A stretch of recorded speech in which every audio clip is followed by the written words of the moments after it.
फिर से एक बार सभी लोगों का स्वागत है eagle vision school of profits international और शेखाना ग्लोरी मिनिस्ट्रीज़ की तरफ से सभी लोगों का, भाई बहनों का स्वागत है। हम भविष्य सूचक पाठशाला पढ़ रहे हैं और आज का पत्रिका का नंबर है 29। हमने गई बार 28 पत्रिका फिनिश कर ली और स्वर्गदूत के बारे में हम पढ़ रहे थे और आज भी 29वीं पत्रिका में भविष्य सूचक में हम स्वर्गदूत को ही जारी रखेंगे, क्योंकि स्वर्गदूत के बारे में, स्वर्गदूतों के बारे में जानना बहुत ज़रूरी है, खास करके कलीसियाओं के लिए, क्योंकि बहुत से लोग डरते हैं इस क्षेत्र में और इस विषय में और आगे नहीं बढ़ना चाहते। लेकिन पवित्र शास्त्र में, बाइबल में पूर्ण रूप से स्वर्गदूतों के कार्यों के बारे में दिया गया है। हम आगे बढ़ेंगे उससे पहले हम एक प्रार्थना करेंगे, छोटी सी प्रार्थना गायन के द्वारा। पवित्र आत्मा, पवित्र आत्मा, हमें ले जाओ यीशु के चरणों में। पवित्र आत्मा, पवित्र आत्मा, पवित्र आत्मा, हमें ले जाओ यीशु के चरणों में।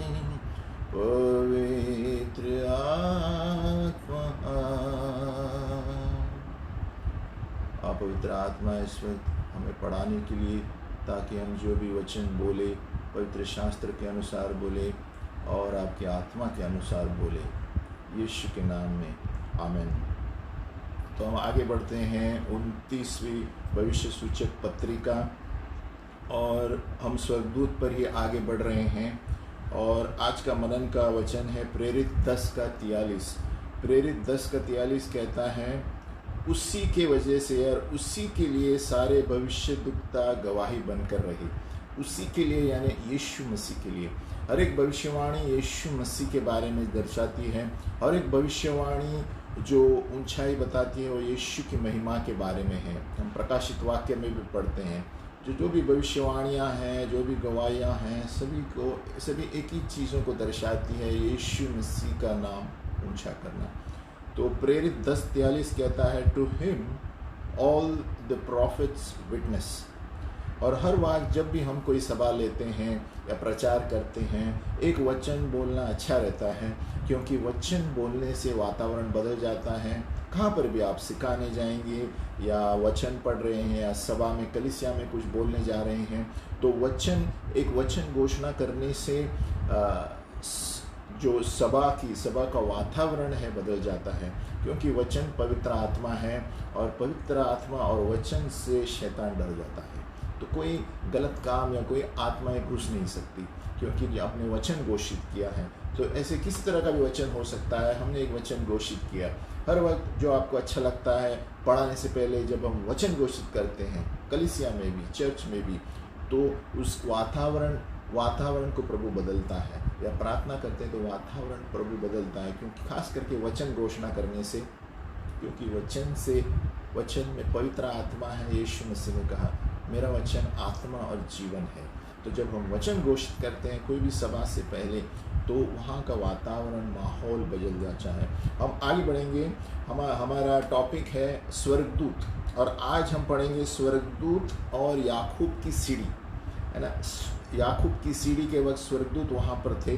तो हम पढ़ेंगे, परमेश्वर ने हर वक्त चाहा है कि स्वर्गदूत जो है और कलीसिया सब मिलकर काम करें परमेश्वर की योजना के लिए और उसके राज्य को बढ़ाने के लिए, है ना। परमेश्वर ने एक नींव बनाया है और हम उत्पत्ति के 28 में 10 से 22 जब हम पढ़ते हैं, जब याकूब को एक दर्शन आया, एक सीढ़ी ऊपर से नीचे थी स्वर्ग की ओर, और उत्पत्ति 28 का 12 पढ़ता हूँ, तब उसने स्वप्न में क्या देखा कि एक सीढ़ी पृथ्वी पर खड़ी है और उसका सिरा स्वर्ग तक पहुँचा है और परमेश्वर के दूत उस पर से चढ़ते उतरते हैं। 28 का 22, और यह पत्थर जिसका मैंने खंभा खड़ा किया है परमेश्वर का भवन ठहरेगा, और जो कुछ तू मुझे दे उसका दशमांश मैं अवश्य ही तुझे दिया करूँगा। तो ये दैविक दर्शन से याकूब ने एक बहुत गहराई में वार्तालाप किया परमेश्वर के साथ, और उसके वजह से याकूब का जो चरित्र है और बर्ताव बदल गया। एक सीढ़ी के दर्शन के वजह से, और स्वर्गदूतों को ऊपर नीचे उतरते हुए देखते उनका बर्ताव बदल गया, उनका जीवन बदल गया। और यही जो याकूब का मतलब है, षड्यंत्र रचने वाला, याकूब का नाम का मतलब है, और मैनिपुलेटर, जुगाड़ू व्यक्ति। याकूब का अकस्मात है ना, वो ऐसे गहराई में परमेश्वर के साथ जोड़ता है, प्रतिज्ञा करता है, और उसके साथ दशमांश के बारे में भी बताता है कि मैं हर चीज़ का दशमांश तुझे दूंगा। यानी ऐसे क्या हुआ जो इस सीढ़ी के दर्शन के द्वारा याकूब का जीवन बदल गया। उसी तरह परमेश्वर के साथ आमना सामना करने से, या स्वर्गदूतों का आमना सामना करने से, देखने से एक जीवन बदल जाता है, और जीवन बदल जाता है। जैसे याकूब को हम देखते हैं, ये दैविक आमना सामना था। स्वर्गदूतों, उन्होंने सिर्फ दर्शन देखा कि एक सीढ़ी थी और स्वर्गदूत ऊपर नीचे उतर रहे थे, और वो स्वर्गदूत ऊपर जा रहे थे, नीचे आ रहे थे। उसी के द्वारा उन्होंने क्या निर्णय लिया, देखो 28 के 22 में, कि और यह पत्थर जिसका मैंने खंभा खड़ा किया है परमेश्वर का भवन ठहरेगा। यानी उसने जान लिया कि यहाँ पर परमेश्वर उपस्थित है, और जो कुछ तू मुझे दे उसका दशमांश मैं तुझे दिया करूँगा। याकूब परमेश्वर से बोलता है जब ये दर्शन के बाद, यानी एक स्वर्गदूतों के दर्शन से आमना सामना जब होता है, एक जीवन व्यक्ति का जीवन बदल जाता है, चरित्र बदल जाता है। हम आगे पढ़ेंगे इसके बारे में। उत्पत्ति 28:12 में भी दिया गया है, और परमेश्वर के दूत उस पर से चढ़ते और उतरते थे, है ना। 28:12 यानी एक दैविक आमना सामना याकूब का हुआ एक दर्शन के द्वारा, और दर्शन के द्वारा उन्होंने अपना निर्णय बदला, दशमांश देने शुरू किया, और दर्शन के द्वारा ही अपना चरित्र वो बदल गया, उनका जीवन बदल गया, है ना। तो मतलब स्वर्गदूत यानी परमेश्वर की उपस्थिति वहाँ पर है, स्वर्गदूतों में परमेश्वर की उपस्थिति रहती है। तो ये सब जानना बहुत ज़रूरी है। हम बहुत से बार स्वर्गदूतों को बाजू में कर देते हैं, लेकिन अगर जो आप सच्चा गहराई में एक आत्मिक जीवन चाहिए तो आपको स्वर्गदूतों के बारे में पढ़ना और परमेश्वर के लिए भूख रहना, बहुत एक भूखा होना बहुत ज़रूरी है। क्योंकि स्वर्गदूत के द्वारा आपका जीवन बहुत कुछ उल्टा नीचे हो सकता है, ऊपर नीचे हो सकता है, और इस तरह बदल जा सकता है जिसके द्वारा आप एक गवाही बनकर रहेंगे। अब आगे पढ़ते हैं। परमेश्वर ने स्वर्गदूतों को हर वक्त बाइबल में हम देखते हैं स्वर्ग से धरती पर भेजा उसका कार्य करने के लिए, और जब उनके कार्य पूरे हो गए वो स्वर्ग में वापस जाते थे ये स्वर्गदूत, और फिर वो नीचे भेजते थे और ज़्यादा कार्य करने के लिए। तो यानी ये स्वर्गदूतों का चित्र जो है, ऊपर जाना नीचे आना, ये बहुत सारा स्वर्गदूत कार्य जताता है इस धरती के ऊपर, और इसमें से बहुत से लोग जानते नहीं हैं इसके बारे में। और परमेश्वर ने, अब हम देखते हैं कि इस दर्शन में या दैविक दर्शन में याकूब के साथ बात की, है ना। उसने कहा कि भविष्य की पीढ़ी जो याकूब के द्वारा आएगी वो परमेश्वर के चुने हुए लोग रहेंगे, यानी यहूदी की जाति। और फिर उन्होंने यीशु के बारे में कहा कि जो बीज है ना, उस बीज के द्वारा सारे धरती के परिवार आशीषित रहेंगे, वो प्रभु यीशु मसीह है। और वो है जो इब्राहिम की ओर से नीचे उतरा और अपना जीवन बलिदान किया, यीशु मसीह मनुष्य के पाप के लिए, और मरण से यानी मृतकों में से जी उठा, और उन्होंने पाप को हराया और मरण को हराया, और सत्ता की सारे लोग, सिर्फ यहूदी लोग ही नहीं, सारे लोग प्रभु यीशु मसीह के साथ एक उद्धार का संबंध रख पाए। और ये आशीष थी जो उत्पत्ति ने, परमेश्वर ने याकूब को बताई उस वक्त, भविष्यवाणी की उत्पत्ति 28:14 में, है ना। यानी वो उद्धार के बारे में बता रहा था परमेश्वर याकूब को, और सही संबंध परमेश्वर के लिए बता रहा था। उत्पत्ति 28:14 देखते हैं, और तेरा वंश भूमि की धूल के किनकों के समान बहुत होगा और पश्चिम पूरब उत्तर दक्षिण चारों ओर फैलता जाएगा, और तेरे वंश के द्वारा पृथ्वी के सारे कुल आशीष पाएंगे। और सारे कुल का मतलब है यीशु मसीह के द्वारा सारे लोग ने आशीष पाया है। उसके बाद इब्राहिम के द्वारा जो वंश आया, यीशु मसीह का वंश आया, इसलिए कहा कि तेरे द्वारा पृथ्वी के सारे कुल आशीष पाएंगे। सारे कुल सिर्फ यीशु मसीह के लहू के द्वारा आशीष पा सकते हैं, क्योंकि यीशु मसीह ने सारे धरती के लिए, पूर्ण संसार के लिए अपना जीवन जिया, है ना, ताकि हम उद्धार पाए। तो ये एक भविष्यवाणी स्वर्गदूतों के द्वारा, दर्शन के द्वारा परमेश्वर ने याकूब को दी, है ना। अब हम आगे बढ़ेंगे, आगे खुदेंगे कि यीशु के समय में एक 48 से 51, ये याद रखते हुए कि उत्पत्ति 28 से 12 जो सीढ़ी है स्वर्गदूतों की, यूपर जाना नीचे आना, और यहाँ पर एक यूहन्ना 1:48 में आप घर पे पढ़ सकते हैं। प्रभु कहता है और महान कार्य देख पाएंगे। यूहन्ना 1:51 सिर्फ भविष्यवाणी के बारे में नहीं प्रभु यीशु यहाँ पर बोल रहे हैं, यहाँ पर परमेश्वर की उपस्थिति और स्वर्गदूतों की उपस्थिति मनुष्य के साथ कार्य करते हुए देखेंगे, है ना। आप घर में पढ़ सकते हैं। यूहन्ना 1:48 से 51 प्रभु यीशु मसीह बोल रहा है ना। स्वर्गदूत जो ऊपर जाते हैं नीचे आते हैं स्वर्ग से, है ना। ये एक चित्र है कि स्वर्गदूत जो सेवकाई कर रहे हैं मनुष्य जाति के साथ। जब प्रभु यीशु मसीह इस धरती पर थे और वो परमेश्वर भी थे हर काल के लिए, उन्होंने शरीर धारण किया और मनुष्य बना, और उन्होंने मनुष्य का पुत्र अपने आप को कहा। हम देखते हैं सुसमाचार में, लेकिन यीशु पूर्ण रूप से मनुष्य था और पूर्ण रूप से प्रभु भी था जब वो धरती पर था। लेकिन हमारे मनुष्य की ओर से हमारे पास रिकॉर्ड है जो स्वर्गदूत उनकी सेवकाई करते थे। हम बाइबल में भी पढ़ते हैं कि स्वर्गदूत भी उनकी सेवकाई करते थे।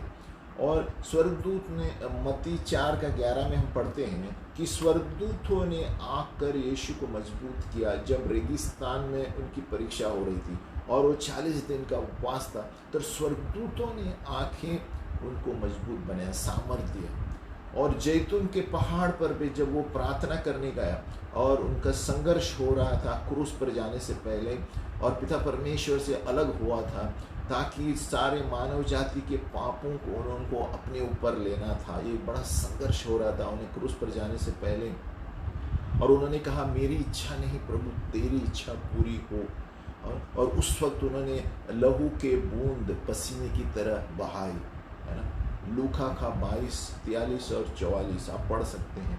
तो ये दोनों वक्त जैतून के पहाड़ में और रेगिस्तान में जब परीक्षा हो रही थी, तो दोनों परमेश्वर के स्वर्गदूतों ने उसको प्रेरणा दी और उसको मजबूत बनाया। और जब यीशु को पकड़वाया गया उस वक्त भी उनके शिष्यों ने एक तलवार निकाली, है ना, यीशु को बचाने के लिए। लेकिन यीशु मसीह ने कहा अपनी तलवार को अपनी जगह पे डाल दो, क्योंकि जो तलवार से खेलेंगे तलवार से ही मारे जाएंगे। और उस वक्त प्रभु यीशु ने मसीह ने कहा कि क्या तुम नहीं जानते कि इस वक्त मैं पिता परमेश्वर को प्रार्थना कर सकता हूँ और 12 झुंड के स्वर्गदूत आ सकते हैं। लेकिन कैसे भविष्यवाणी के वचन पूरे हो जाए, तो भविष्यवाणी के वचन कैसे पूरे हो जाए, इसीलिए पिता परमेश्वर को यीशु मसीह ने कभी भी स्वर्गदूत मांग सकता था, लेकिन वो पूर्ण रूप से मनुष्य था और पूर्ण रूप से परमेश्वर भी था। और इससे जताता है कि यीशु मसीह के पास वो साधन था कि वो स्वर्गदूतों को बुला सकता था, जब भी वो चाहे बुला सकता था, लेकिन उन्होंने नहीं किया। उन्होंने पिता परमेश्वर की इच्छा पूरी की। तो मैं इसलिए बता रहा हूँ कि स्वर्गदूतों का महत्वपूर्ण कितना है, कितना इम्पोर्टेंस है स्वर्गदूत के बारे में जानना, कि स्वर्गदूत इस धरती पर है। जब आप संघर्ष में हैं, जब आप समस्या में हैं, स्वर्गदूत आपके साथ है। अगर जो सच्ची पूर्ण आप आत्मा से और गहराई से प्रभु से प्रेम करते हैं। हम आगे बढ़ते हैं। जब यूहन्ना में 1:47 से 48, यूहन्ना 1:47 से 48 यीशु मसीह पूर्ण रूप से भविष्य दिखता था। है ना। और नतनिएल के पास जब वो गया, उन्होंने कहा कि मैंने तुम्हें पेड़ के नीचे पहले से ही देखा था। ये भविष्य सूचक बुद्धि का ज्ञान का शब्द है ना। और उसके बाद यीशु मसीह ने कहा 50 और 91 में, है ना, ये इससे ज़्यादा महान कार्य करेंगे स्वर्गदूतों की सेवकाई के द्वारा। आप देखोगे कि स्वर्गदूत ऊपर और नीचे आते जाएंगे। आप पढ़िए घर में यूहन्ना 1:47 और 48। और प्रभु यीशु मसीह पूर्ण ज्ञानी था, है ना, परमेश्वर भी था और पूर्ण रूप से शरीर में भी था। और इसलिए ये भविष्य सूचक ज्ञान उन्होंने नथानिएल को दिया कि तुम आने से पहले मैंने आपको झाड़ के नीचे देखा था। इसे भविष्य सूचक ज्ञान कहते हैं, है ना। एक व्यक्ति को देखते आप उसके चरित्र जान सकते हैं। और ये तभी होता है जब आप रोज वचन पढ़ते हैं।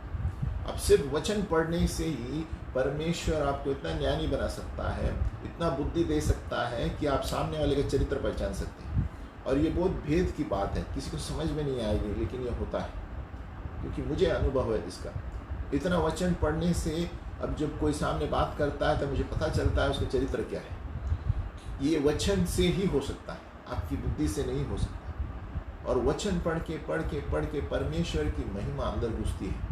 और जब परमेश्वर की महिमा और अंदर हमारी महिमा मिलती जुलती है, आईने की तरह है, वचन आईने की तरह है। इसलिए मैं दरख्वास्त करता हूँ हर वक्त कलीसियाओं को, वचन पढ़ा करो, घोषित किया करो, कबूल किया करो, अंगीकार किया करो। वचन ही आपको बचा सकता है। और वचन के द्वारा से आपको बुद्धि और ज्ञान का शब्द आते हैं दूसरों के बारे में, परिवार के बारे में। हम आगे पढ़ते हैं। तो यूहन्ना में नतनिएल के बाद प्रभु यीशु ने कहा कि आप ये तो कुछ भी नहीं, आप तो अभी स्वर्ग में से दूतों को उतरते आते देखोगे। नतनिएल को कहा उसने। यानी यीशु मसीह जानता था कि स्वर्गदूत धरती पर मौजूद है, ऊपर से नीचे आ रहे हैं, नीचे से ऊपर जा रहे हैं, सेवकाई के कार्य कर रहे हैं। अभी हम आगे बढ़ते हैं। स्वर्गदूत जो है, गई बार हम पढ़ रहे थे सेराफिम और करूब, ये दो तरह के स्वर्गदूत हैं। हम आहिस्ते आहिस्ते स्वर्गदूतों पर सीख रहे हैं क्योंकि हमें जानना ज़रूरी है कि कैसे हमें, अगर जो स्वर्गदूत कभी हमें दिखते हैं तो हमें क्या करना है या ऐसे भूल जाना है। क्योंकि स्वर्गदूत कोई कारण के लिए नीचे आते हैं, संदेश देने के लिए आते हैं। हम आगे पढ़ेंगे। इसलिए स्वर्गदूत ही है जो कलीसिया में चंगाई लेकर आते हैं। स्वर्गदूत की सेना यानी सेनाओं का यहोवा है। यहोवा की सेना क्या है? स्वर्गदूतों की सेना है। उसका मतलब हम कभी कभी गाते रहते हैं लेकिन हमें पता नहीं उस सेना स्वर्गदूतों की है। तो हम स्वर्गदूतों के बारे में अगर जो जानेंगे नहीं और उनको हुक्म नहीं देंगे तो स्वर्गदूत आपके लिए कोई कार्य नहीं करेंगे। आगे बढ़ते हैं। स्वर्गदूत सेरफ और करूब, सेरफिम है और करूब है। अब एक स्वर्गदूत जो है एक आम विश्वासी के लिए, चलने रास्ते पे चलने वाले व्यक्ति के लिए एक सीक्रेट है, वेद है, उसको तो कुछ समझ में नहीं आएगा। लेकिन जब आप यीशु मसीह को जानना शुरू करेंगे, वचन पढ़ना शुरू करेंगे, तो खुद ब खुद जानेंगे कि स्वर्गदूत क्या है, स्वर्गीय चीज़ें क्या है, स्वर्ग कहाँ पर है और नरक कहाँ पर है। तो आम आदमी के लिए, एक विश्वासी के लिए, वो उसके लिए एक भेद है कि क्या है स्वर्गदूत, किसने देखा है। लेकिन हम जानते हैं वो वचन में दिया है, वो मौजूद है और वो सामर्थ्यपूर्वक प्राणी है जो परमेश्वर की सेवा करते हैं और हमारी भी सेवा करते हैं। लेकिन बहुत से लोगों को ज़्यादा उनके बारे में पता नहीं है। हमें एक थोड़ी सी जानकारी होगी कि वो लोग थोड़े ऐसे कार्य करते हैं, वैसे कार्य करते हैं। लेकिन उदाहरण के तौर पर स्वर्गदूत जो है कभी कभी भविष्यवाणी के रूप में मदद करते हैं। आप किसी को भविष्यवाणी देते हैं, स्वर्गदूत बाजू में आके कान में बोलेंगे इसका ये प्रॉब्लम है। तो स्वर्गदूत भविष्य सूचक क्षेत्र में काम करते हैं। और कभी कभी बड़े बड़े जो भविष्यद्वक्ता हैं, लोगों के सामने बड़े बड़े सभाओं में उन्होंने कहा है कि स्वर्गदूत ने आके कैसे उनको कान में बताया कि किसको चंगाई हो रही है, किसको क्या हो रहा है। तो कभी कभी सभाओं में जो घोषित करते हैं बड़े बड़े प्रचारक, स्वर्गदूत कान में आके बोलते हैं। ये सारे वेद बहुत से लोगों को पता नहीं है। जो जब स्टेज पर कार्य होता है, बड़ी बड़ी सभा होती है, क्रूसेड होते हैं, तो स्वर्गदूत कार्य करते हैं। और बहुत से जो स्टेज पे खड़े होते हैं उनको स्वर्गदूत दिखते हैं और क्या बात करते हैं वही वो सामने वाले को बोलते हैं। तो स्वर्गदूतों की जो सेवकाई है, बड़ी सेवकाई है। एक स्वर्गदूत 2 लाख को मार सकते हैं, 2 लाख शत्रु को मार सकता है। तो इस स्वर्गदूत जो है ये सामर्थ्यपूर्वक प्राणी है। हम पढ़ रहे हैं सेराफीम और करूब। अब ये सेराफीम क्या है? ये सेरफ जो है ये 6 पंखों वाले प्राणी है जो परमेश्वर की उपस्थिति में रहते हैं। हमें जानना ज़रूरी है। परमेश्वर के सिंहासन की उपस्थिति में रहते हैं, 6 पंख हैं इनके, है ना, और उनकी सेवकाएं जो है परमेश्वर के सिंहासन के सामने है। हम इन्हें पढ़ते हैं, हम आगे वचन देंगे, और ये ज़्यादातर उनके सिंहासन के इर्द गिर्द उड़ते रहते हैं और गाते रहते हैं और आराधना करते हैं। सेरफिम या सेरफ ये स्वर्गदूत है, और ये ज़्यादातर परमेश्वर की पवित्रता से तुलना रखते हैं। और जब उन्होंने यशाया के साथ सेवकाई की, वो यशाया के साथ क्षमता के बारे में बात किया और शुद्धता के बारे में, पवित्रता के बारे में बात किया। और सरफ को दर्शा गया है यशाया 6 का 1 और 7 में। आप घर में पढ़ सकते हैं। यशाया 6 1 से 7, मैं 6 पढ़ता हूँ। तब एक सराप हाथ में अंगारा लिए हुए, जिसे उसने चिमटे से वेदी पर से उठा लिया था, मेरे पास उड़ कर आया। 6 का 7, और उसने उससे मेरे मुंह को छू कर कहा, देख, इसने तेरे होंठों को छू लिया है, इसलिए तेरा अधर्म दूर हो गया है और तेरे पाप क्षमा हो गए हैं। यशाया 6 1 से 7 आप घर में पढ़ सकते हैं। तो ये सरफ जो है नीचे आया था। ज़्यादातर ये परमेश्वर के सिंहासन में रहते हैं, लेकिन हम वचन जब पढ़ते हैं इब्रानियों में, इब्रानियों के शब्द में कभी कभी वो न्याय के लिए भी नीचे भेजे जाते हैं, न्याय करने के लिए। अगर जो कहाँ पर अपवित्रता है वहाँ पर न्याय के लिए सरफ को भेजा जा सकता है।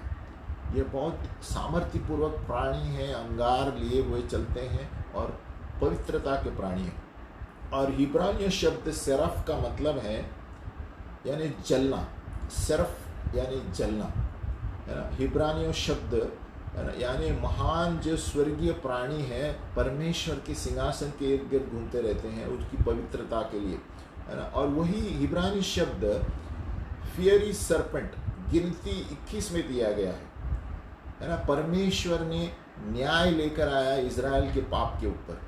गिनती का 21:6-8 में वही सर्प दिया गया है, फियरी सरपेंट। इब्रानी शब्द यानी ज्वाला, आग का, आग वाला सांप, है ना। उसका मतलब है गिनती के 21 में इजराइल के बच्चों ने पाप किया क्योंकि वो परमेश्वर के विरुद्ध कुड़कुड़ाने लगे थे रेगिस्तान में, और उस वक्त ये जलते हुए सर्प ने सभी को काटा, और जो जिसी को भी काटा गया था वो मारे गए थे, है ना।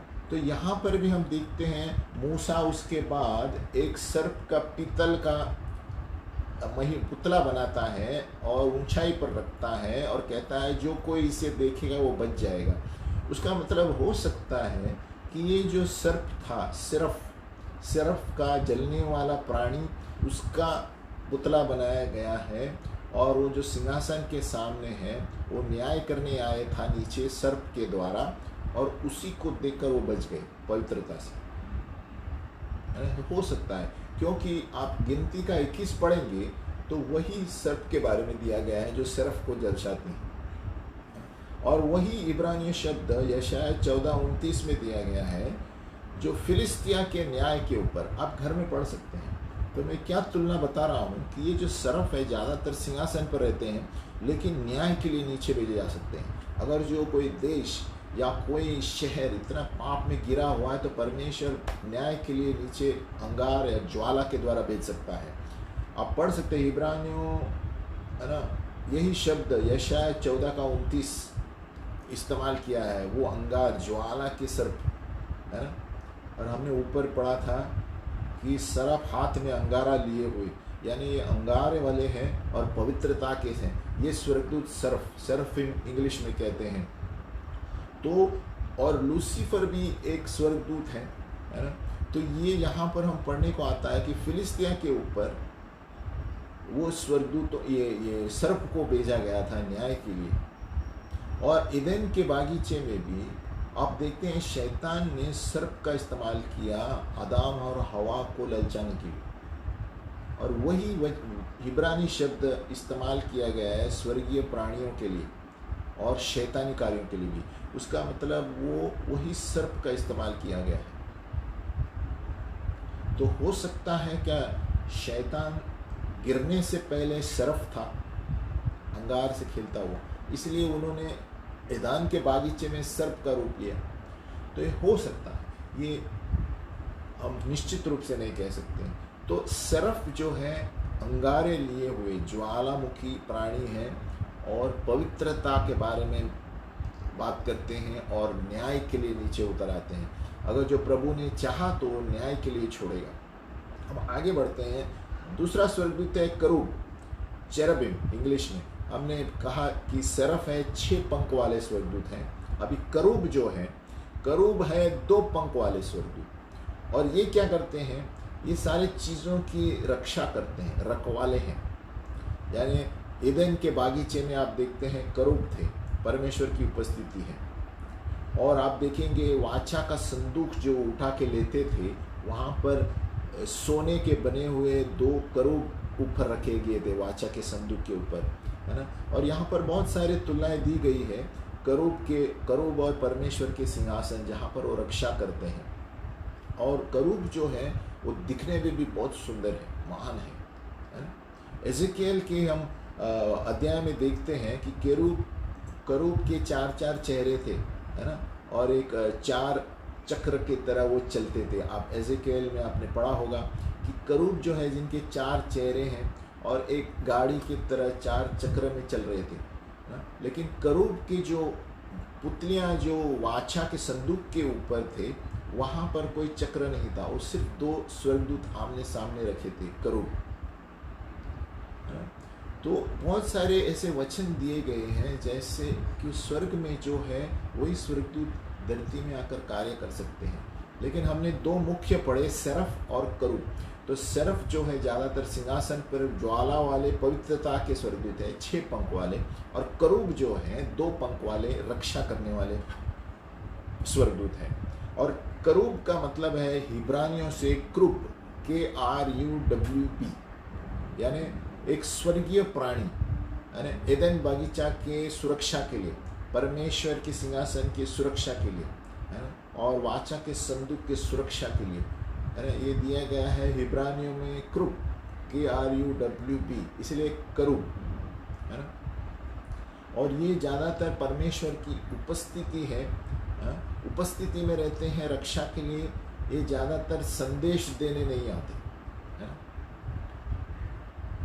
तो ज़्यादातर हम देखते हैं, हम वचन में पढ़ते हैं करूब कभी भी आप संदेश देने या दानियल के पुस्तक में यहाँ कहीं नज़र नहीं आती। करूब खाली परमेश्वर की उपस्थिति में सुरक्षा करते हैं, सिंहासन को रखवाला करते हैं। ईदेन के बागीचे में रखवाला करने के लिए प्रभु ने रखा। अभी हम और पढ़ेंगे आमना सामना जो स्वर्गदूतों से हुआ है शास्त्र में। और बहुत सारे लोग हैं कि परमेश्वर के द्वारा उन्होंने परमेश्वर की उपस्थिति के द्वारा स्वर्गदूतों को सामने देखा है, घरों में, परिवारों में, है ना। अभी हमारे भूख के अनुसार हम जितना प्रार्थना में बैठते हैं, प्रभु के भूख के अनुसार स्वर्गदूत नीचे आ सकते हैं। क्योंकि जब तक हम पवित्र नहीं रहते, पवित्र जीवन नहीं जीते, ये सारी चीज़ें कोई मायने नहीं रखती, आपको कुछ दिखाई नहीं देगा। लेकिन अगर जो हम परमेश्वर के भूखे हैं, यीशु मसीह के भूखे हैं, पवित्र आत्मा के भूखे हैं, वचन के भूखे हैं, तो स्वर्गदूत ज़रूर आपको दिखाई देगा। और उसी वक्त एफिसियों 1:17, इसलिए रोज़ पढ़ना बहुत ज़रूरी है। एफिसियों 1:17, प्रभु मेरे हृदय की और मन की आँखों को खोल ताकि मैं स्वर्गीय चीज़ों को देख पाऊँ। ये अगर जो रोज़ आप प्रार्थना करते सोएंगे तो प्रभु कुछ न कुछ आपके जीवन में चालू करेगा। तो ये हम देखते हैं हमारे भूख के अनुसार हम ऊंचे पद पर जाते हैं, तब ये स्वर्गदूत नजर आएंगे। और ये परमेश्वर की इच्छा के अनुसार है। हम कभी ये नहीं बोल सकते कि अरे वो प्रेरित है इसलिए स्वर्गदूत देख पाया, ऐसा कुछ नहीं है। कई बार मैंने बताया, अरे वो पास्टर है इसके लिए स्वर्गदूत दिखता है, कुछ नहीं है। एक बच्चे को भी स्वर्गदूत दिख सकता है। तो कहने का मतलब है जो लोग पवित्र हैं और भूखे हैं उनको प्रभु नजर आएंगे, क्योंकि बच्चे बहुत पवित्र रहते हैं तो उनको नजर आते हैं। लेकिन और हमें हमारे क्षेत्र में हमें वो भूख रहनी चाहिए परमेश्वर के आत्मा के लिए, तभी प्रभु की इच्छा के अनुसार वो स्वर्गदूत भेजेगा। और ये जैसे हमारे आत्मिक पद, आत्मिक क्षेत्र स्तर बढ़ता है तो प्रभु हमें इन क्षेत्रों में आहिस्ते आहिस्ते लेके जाता है। क्योंकि हम देखते हैं दानियल के पुस्तक में डैनियल एकदम बूढ़ा बूढ़ा होने आया था, तभी उन्होंने स्वर्गदूतों के कार्य देखे। तो हम ये नहीं कह सकते कि मुझे ये उम्र में दिखना चाहिए, ये उम्र में क्यों नहीं दिखता। ये पिता परमेश्वर की इच्छा है, लेकिन हमें परमेश्वर के वचन के भूखे होना बहुत ज़रूरी है। अब हम आगे बढ़ते हैं। अगर जो समय रहेगा तो मैं एक सच्ची घटना के बारे में बताऊंगा, जहाँ वो स्वर्गदूत उस महिला से आके बात करता है, अगर जो समय रहेगा। नहीं तो हम आगे बढ़ते हैं।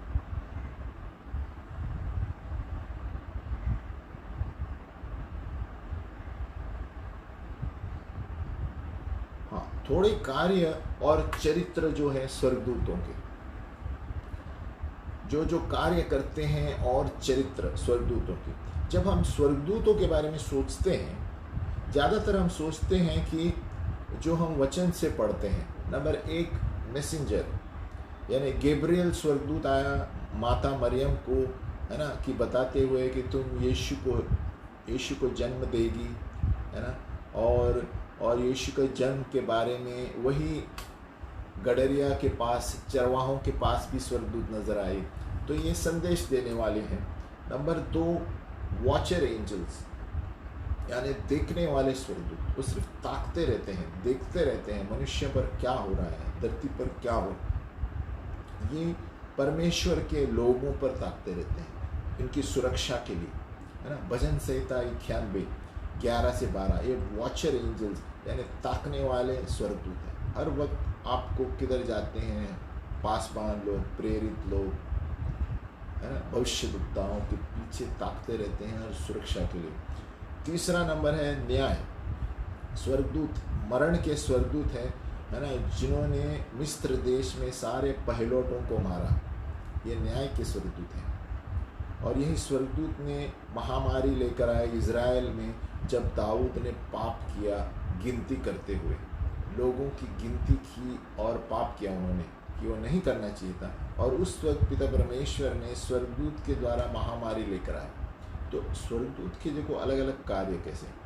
फिर है युद्ध, स्वर्गदूत तो आत्मिक युद्ध के लिए शैतान के विरुद्ध भेजे जाते हैं। आत्मिक युद्ध यानी मिखाइल और गैब्रियल, ये आत्मिक युद्ध वाले, है ना। परमेश्वर के राज्य के लिए उन्होंने पर्शिया के राज्य पर आक्रमण किया, है ना। उनके विरुद्ध वहाँ पर शैतान के शत्रु आए थे। पर्शिया के राज्य दानियल 10 में दिया गया है। और हमें जानना ज़रूरी है कि जिस तरह परमेश्वर के दूत है, उसी तरह इस धरती पर दुष्ट के स्वर्गदूत भी हैं, एक एक शहर और देश में गढ़ बना के रखे। और इसीलिए हमें स्वर्गदूतों की ज़रूरत है उनको लड़ने के लिए, क्योंकि परमेश्वर के स्वर्गदूत उनको हरा सकते हैं। हम अकेले कुछ नहीं कर सकते। हम अकेले अगर जो बड़ी बड़ी शहर है, देश हैं, बहुत सारे पाप हो रहे हैं, तो हमें स्वर्गदूतों को बुलाने की ज़रूरत है, क्योंकि वो एक स्वर्गदूत लाखों के बराबर है। तो हमें सिर्फ प्रार्थना करना है तो स्वर्गदूत हमारे साथ रहते हैं। फिर है आराधना के स्वर्गदूत, यानी परमेश्वर के उपस्थिति में रहते हैं, हर वक्त स्तुति करते रहते हैं, आराधना करते रहते हैं। प्रकाशित वाक्य 19:6 से 8। तो हमने देखा 1 2 3 4 5 संदेश वाले स्वर्गदूत, ताकने वाले स्वर्गदूत सुरक्षा करते हैं, न्याय करने वाले स्वर्गदूत मिस्र देश में पहलौठों को मार दिया, युद्ध करने वाले स्वर्गदूत सर एक राज्य के ऊपर जो हमारे खिलाफ है उसको हमारे साथ देने आते हैं। और फिर आराधना के स्वर्गदूत, है ना। और ये सारे अगर जो आप देखेंगे तो सही चीज़ें हैं स्वर्गदूतों के बारे में, बाइबल में दिए गए हैं। लेकिन बाइबल इससे भी ज़्यादा बताती है स्वर्गदूत के बारे में, और स्वर्गदूतों के और कार्य भी हैं, और भी चरित्र है। हम देखेंगे क्या है। उदाहरण से स्वर्गदूत जो है आत्माओं को जमा करते हैं एक व्यक्ति मरने के बाद, ये हमें जानना ज़रूरी है। स्वर्गदूत जो है सारे आत्माओं को जमा करते हैं जब वो व्यक्ति मर जाता है। एक धार्मिक व्यक्ति को स्वर्ग में लिया जाता है, अधार्मिक को यीशु मसीह के न्याय सिंहासन के सामने लिया जाता है। तो यीशु मसीह इस स्वर्गदूतों के बारे में एक जगह बताता है, मत्ती 24:31, जहाँ पर वो गरीब भिखारी स्वर्ग में लिया गया जब वो मर गया, ये बताया गया है।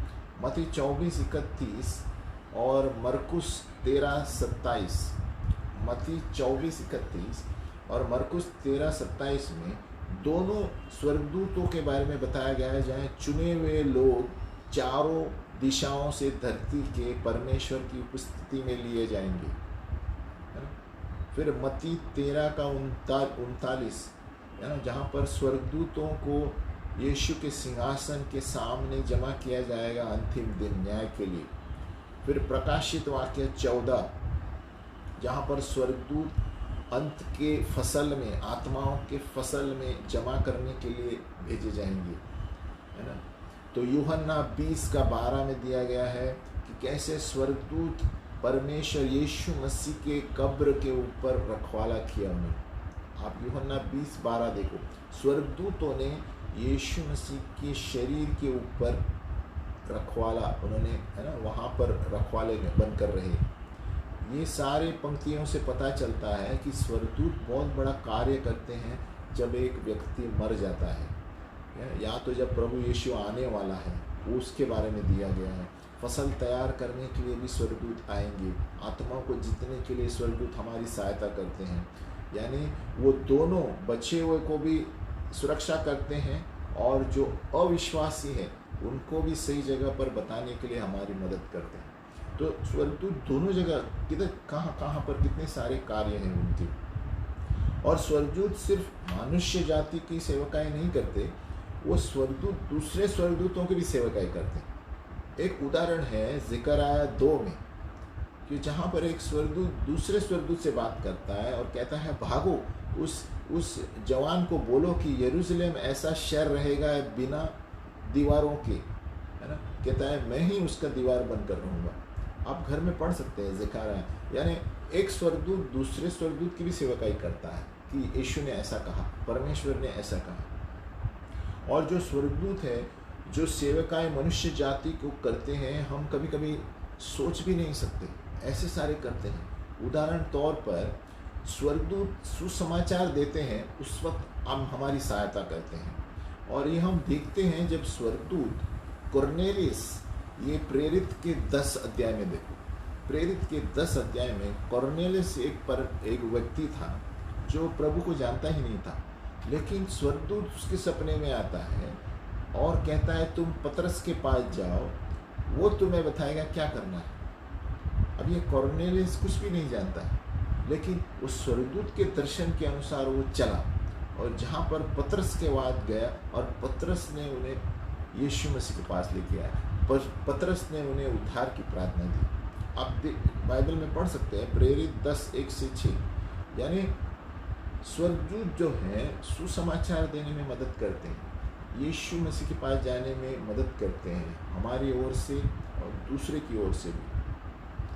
और प्रकाशित वाक्य 14:6 में भी अब देखते हैं कि मैंने और एक स्वर्गदूत देखा स्वर्ग के ऊपर से उड़ते हुए, और सुसमाचार सारे धरती को देने के लिए, सारे जातियों के लिए, सारे जुबानों के लिए और लोगों के लिए। प्रकाशित वाक्य 14:6 देखो, ये भी होने वाला है।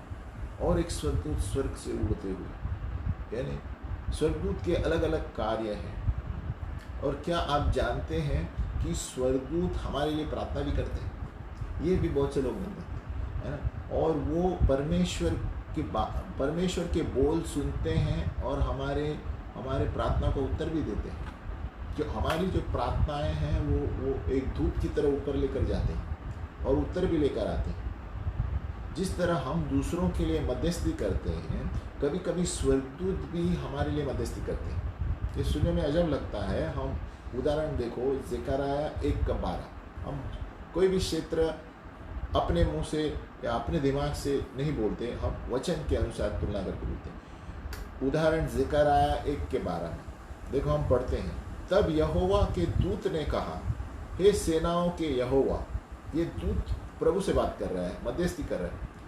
जो यरूशलेम और यहूदा के नगरों पर 70 वर्ष से क्रोधित है, सो तू उन पर कब तक दया न करेगा।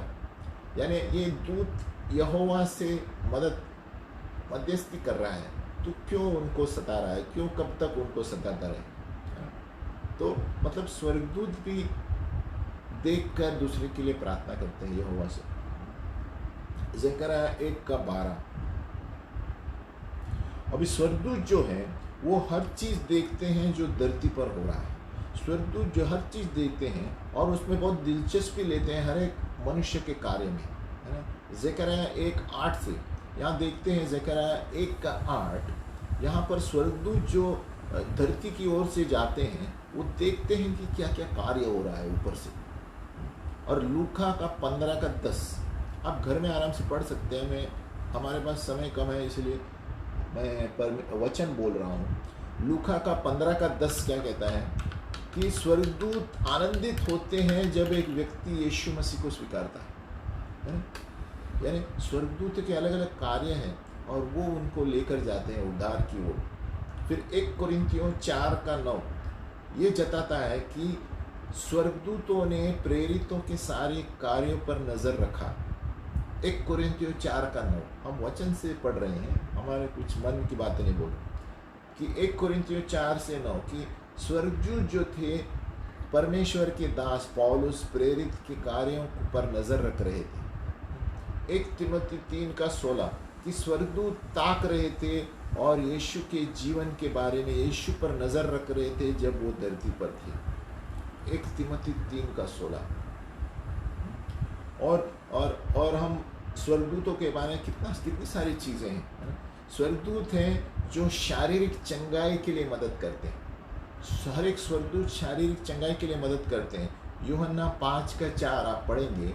यूहन्ना 5:4 में क्या है, जहाँ पर एक स्वर्गदूत एक कुंड में आता है और वो पानी को हिलाता है।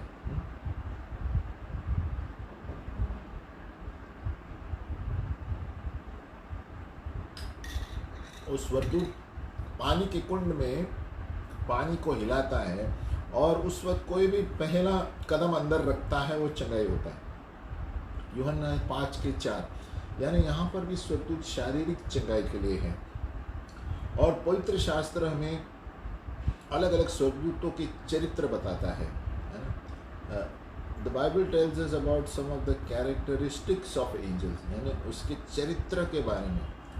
2 पत्रस 2 में सबसे पहले स्वर्गदूत जो है सामर्थ्य पूर्वक है। नंबर 2 स्वर्गदूतों के पास बुद्धि है। 2 शमूएल 14:20 मैं हर एक पंक्ति के लिए वचन दूंगा क्योंकि हमें वचन के अनुसार पढ़ना बहुत ज़रूरी है कि स्वर्गदूत कौन है, क्या कर सकते हैं। स्वर्गदूत सामर्थ्य पूर्वक है 2 पत्रस 2। स्वर्गदूत के पास बुद्धि है 2 शमूएल 14। और स्वर्गदूत जो है शारीरिक रूप से ज्वाला का रूप और वायु का रूप लेकर आ सकते हैं। भजन संहिता 104:4। फिर स्वर्गदूतों की शादी नहीं होती। मत्ती 22:30 स्वर्गदूतों की शादी नहीं होती। फिर स्वर्गदूत जो है सब कुछ नहीं जानते। मत्ती 24:36 ये नहीं कि वो परमेश्वर ही सब कुछ जान सकता है, स्वर्गदूत पूर्ण रूप से सब कुछ नहीं जानते। फिर स्वर्गदूत मरते नहीं हैं, परमेश्वर के बनाए हुए प्राणी हैं। फिर स्वर्गदूत जो है यीशु के अधीन है। ये बहुत बड़ा वाक्य है ना। स्वर्गदूत यीशु के ऊपर नहीं है, यीशु के अधीन है। इसलिए जब हम स्वर्गदूतों को मांगते हैं तो यीशु के नाम से मांगना चाहिए, तो वो हुक्म मानते हैं। यीशु के नाम से और वचन बोलते हुए बोलेंगे तो स्वर्गदूत जाएंगे कार्य करने के लिए। और कितने सारे चरित्र है देखो स्वर्गदूत है। उसके अलावा हमने क्या क्या पढ़ा, वो सामर्थ्य पूर्वक है, बुद्धि है, वो शारीरिक रूप से अंगार और वायु का रूप लेकर आ सकते हैं, वो शादी नहीं करते, वो सब कुछ नहीं जानते, स्वर्गदूत मरते नहीं हैं और स्वर्गदूत यीशु के अधीन है। और हम आगे और पढ़ रहे हैं कि स्वर्गदूतों ने खाना भी खाया, यानी हमारी तरफ। भजन संहिता 78:25 उन्होंने खाना भी खाया। स्वर्गदूतों की खुद की भी भाषा है। 1 कोरिन्थियों 13 स्वर्गदूत जो यात्रा करते हैं स्वर्ग और धरती के बीच में, यात्रा चालू ही रहती है। उत्पत्ति 28:12 हम याकूब की सीढ़ी के बारे में पढ़ा था। फिर स्वर्गदूत एक दिन विश्वासी लोग स्वर्गदूतों का न्याय करेंगे। ये सुनने में अजब लगता है। 1 कुरिन्थियों 6:3 पढ़े। विश्वासी लोगों को इतना दर्जा दिया गया है जो यीशु को स्वीकारते हैं कि वो एक दिन स्वर्गदूतों का न्याय करेंगे। फिर स्वर्गदूत आने वाले युग पर राज्य नहीं करेंगे, यीशु राज्य करने वाला। इब्रानियों 2:5 स्वर्गदूत आने वाले संसार का राज्य नहीं करेंगे, आने वाले युग यानी यीशु मसीह का युग। और ये पूर्ण रूप से चरित्र नहीं है, और बहुत सारे यीशु के स्वर्गदूतों के बारे में चरित्र है। तो ये अभी मैं बताता हूँ कहानी के बारे में जो मैंने कहा था। स्वर्गदूत की कहानी थी जो मैंने समय देखकर नहीं बताया। एक महिला थी और उस महिला का नाम मैं कहता हूँ अंजला। ये सच्ची घटना है। तो वो कहती है कि एक आवाज़ आई मुझे प्रकाश में से, मुझे आवाज़ पहचानने में आई, वो वही स्वर्गदूत था जो मुझे सलाह देता था पहले से। तो ये स्वर्गदूत लगातार उस महिला के पास आता जाता रहता था, तो वो सलाह देता था। मैंने उसकी आवाज़ सुनी, लेकिन मैंने उसकी आज्ञा नहीं मानी उस आवाज़ की, और वो स्वर्गदूत चला गया। लेकिन मैंने फिर पश्चाताप किया, वो महिला कहती है। क्यों? क्योंकि जब परमेश्वर के दास आप कुछ बोल रहे, आप नहीं कर रहे हैं, तो वो स्वर्गदूत उड़ जाएगा, वो फिर नहीं आएगा। तो वो मन में सोचने लगी कि अरे मैंने क्यों नहीं सुना, वो चला गया। कि प्रभु मैं ज़िद्दी थी, मुझे माफ़ करना, है ना, मैं अगली बार अच्छी तरह और पेश आऊँगी। तो स्वर्गदूत ने कहा हाँ, तुम्हें अच्छा करना पड़ेगा, चूकना नहीं चाहिए। उसका मतलब ये स्वर्गदूत बार बार उसके पास आता था, और वो आवाज़ सुनने के बाद भी उन्होंने उनके नज़रअंदाज कर ली, इसलिए स्वर्गदूत निकल गया। तो स्वर्गदूत भी नाजुक प्राणी हैं, वो परमेश्वर के भेजे हुए हैं। अगर जो उसके आवाज़ को आप नहीं सुनेंगे, वो निकल जाएगा। तो वो कहती है कि मैंने तो ज़ोर से कुछ नहीं कहा पश्चाताप के बारे में, लेकिन फिर भी वो जान गया कि मैंने पश्चाताप किया। उसका मतलब स्वर्गदूत भी हमारे मनों को पढ़ सकते हैं, है ना। वो कहती है मैंने तो पश्चाताप प्रभु से किया मन में कि मेरे से चूक हो गई प्रभु, मैंने उनकी बात नहीं मानी। सो आप जानते हैं कि जब स्वर्गदूत आपसे बातें करते हैं, वो परमेश्वर से भेजे हुए हैं और परमेश्वर के प्रतिनिधि हैं। तो वो कहता है कि मैं खुद का संदेश लेकर नहीं आया, मैं परमेश्वर का संदेश लेके आया था और आपने नहीं माना, इसलिए मैं चला गया।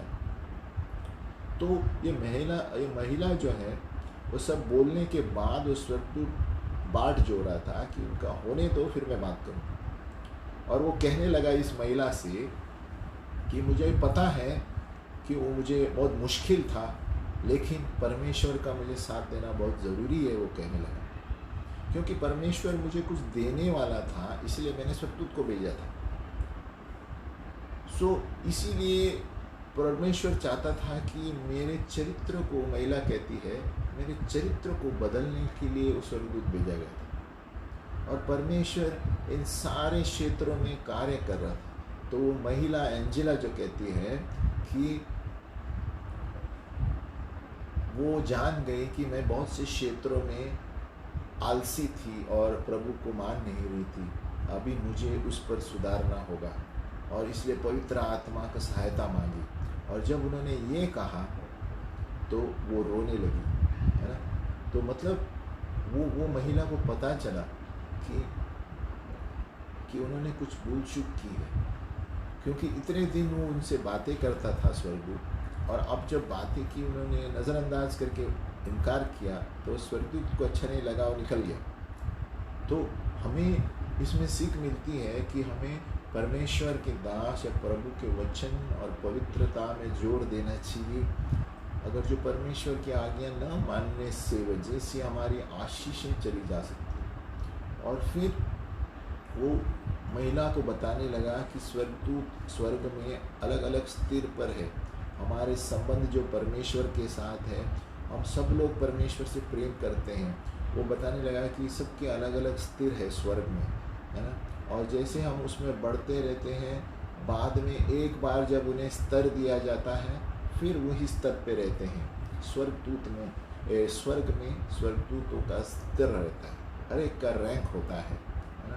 और तो कहते हैं अपने अपने भूख के अनुसार उन्हें स्तर दिया जाता है। तो उसका मतलब स्वर्ग में भी स्वर्गदूत शुरुआत में परमेश्वर की उपस्थिति के भूखे हैं, उसके अनुसार उन्हें स्तर दिया जाता है ना। और वो महिला से कहने लगा ये सारे अंजिला से, तो वो कहता है ये मुझसे क्यों बता रहा है, मुझे क्यों बता रहा है। वो कहता है इसलिए कि हम जितने प्रभु के भूखे रहेंगे उसके अनुसार प्रभु हमें ऊंचाई के स्तर पर लेगा इस धरती पर। और जब हम मरेंगे उस मरने के टाइम पे जो हमारा स्तर रहेगा वहाँ से आप स्वर्ग में आगे बढ़ेंगे। और एक बार बोलता हूँ कि वो कहने लगा कि मैं इसलिए बता रहा हूँ कि जब हम धरती पर अच्छे स्तर पे ऊंचाई पर प्रभु के भूखे रहेंगे, उतना ऊंचाई के स्तर पर प्रभु हमें लेगा। और जब हमारे मरण के समय जो हमारे आत्मिक स्तर रहेगा वहीं से आगे महिमा से महिमा प्रभु लेगा। यानी परमेश्वर की महिमा का कोई स्तर नहीं है।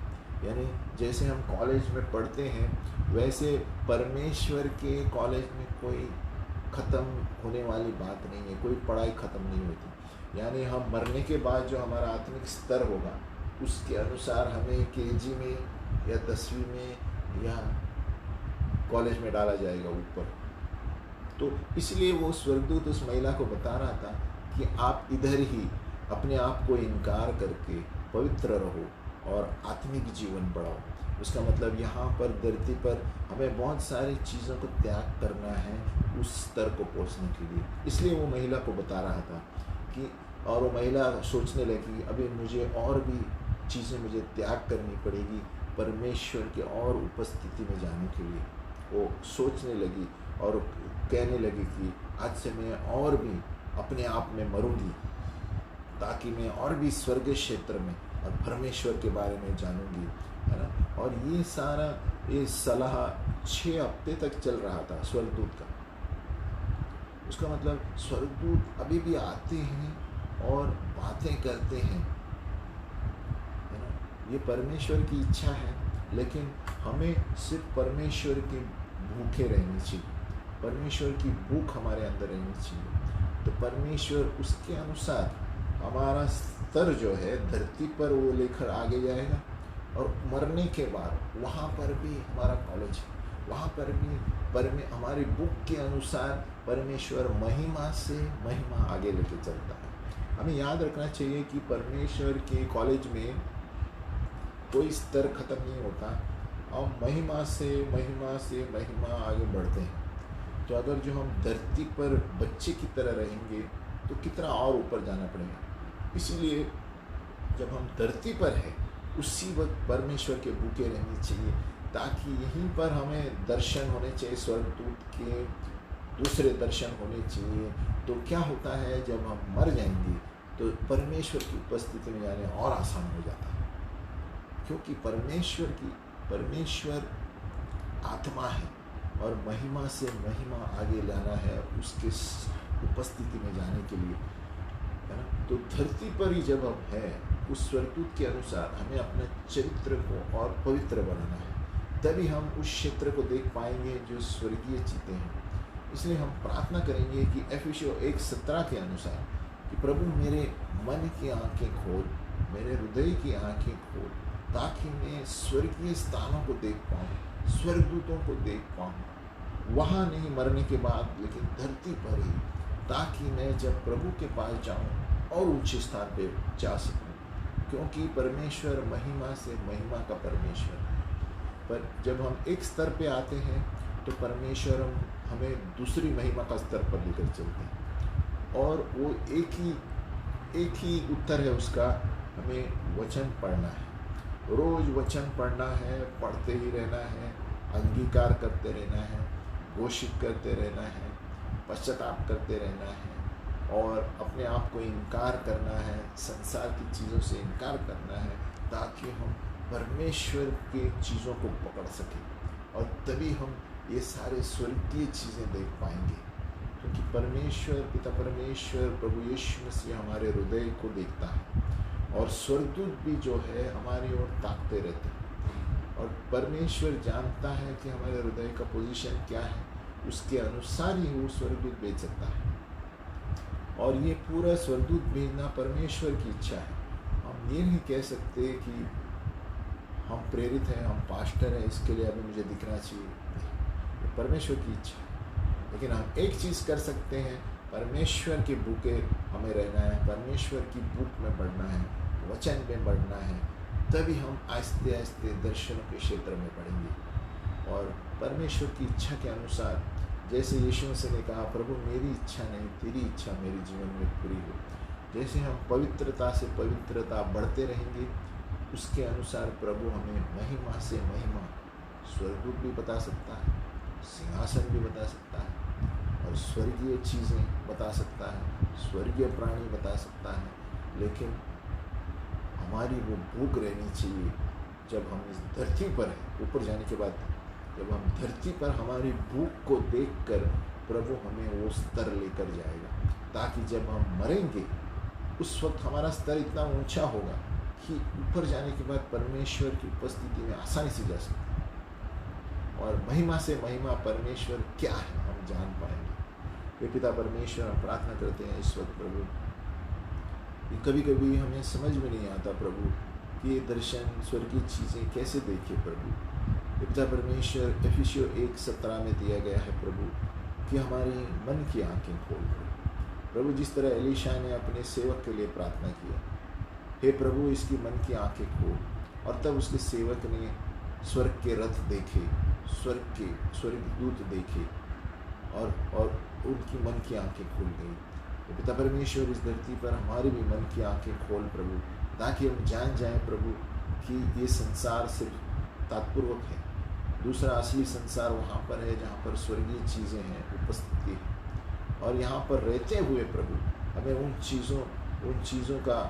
चीज़ों को देखने सिखा प्रभु, ताकि हम दूसरों को बोल सके कि देखो यीशु जीवित है, और यीशु ही सत्य, जीवन और मार्ग है, और यीशु के बिना स्वर्ग में या पिता परमेश्वर के पास कोई नहीं जा सकता। ये पिता परमेश्वर, हम प्रार्थना करते हैं यीशु के नाम से कि हमें स्वर्गीय चीज़ों के द्वारा दूसरे लोगों को गवाही बनकर रहना सिखा कि यीशु कौन है, ताकि वो लोग आश्चर्य रूप और अलौकिक चीज़ों को देखने के बाद जान जाएंगे कि सचमुच यीशु मसीह है। यीशु मसीह के नाम में प्रार्थना करते हैं, आमीन।